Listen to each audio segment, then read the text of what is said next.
So, Elizabeth Warren did an interview in which she gave President Biden her full-throated support if he decides to run for re-election. However, when she was asked about Vice President Kamala Harris, her motherfucking ass gonna sit up there and hem and haw and act like she was quote-unquote deferring to President Biden as to whether or not he should pick her to be vice president. Let's be clear. Number one, President Biden has said that if he runs again, which we know he will, Vice President Kamala Harris is going to be his running mate. So there's nothing to defer to. He's already been clear on that. Number two, Vice President Kamala Harris is a damn good vice president. So there's no question about whether she deserves to be on the ticket either. Number three, there's no modern president. You have to go all the way back to the 40s with FDR asked to find a president who ditched their vice president for their re-election campaign. So the only reason why y'all think there might be any kind of question of it is because you're anti-black. And because you think that when a black woman is in office, that you could just do her any old kind of motherfucker way. But that ain't happening, Captain, okay?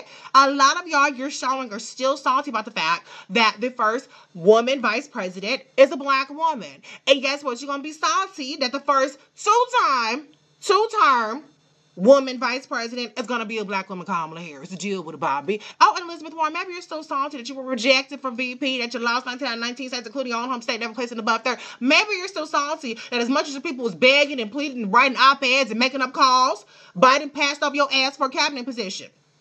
Too bad, so sad. But what trips me out is that you turn around and you became French all of a sudden in the interview. We.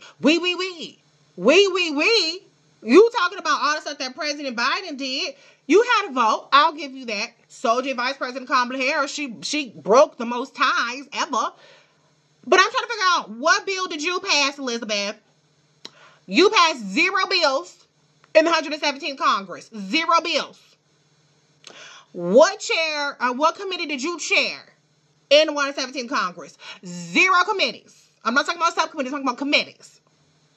So I think you have an inflated sense of importance that you played. But I can tell you that Vice President Kamala Harris has the receipts. One of the things that you Columbus for her during your campaign was your fake care about black maternal mortality. Well, guess what? Vice President Kamala Harris, as a full partner in the Biden-Harris administration, has made sure that, for instance, women who are on Medicaid have 12 months postpartum expansion. Okay, that's one of the things that she's worked on. And a number of things. So, whenever you're sit there talking about we when it comes to President Biden, make sure you put and Vice President Kamala Harris in that equation too. Oh, and one last thing for you or anybody else that's ever asked the question again about whether or not Vice President Kamala Harris should be the ticket. The only proper answer, if you don't want to get dragged and called out for your anti-blackness, is yes. Vice President should be on the ticket with President Joe Biden. Period.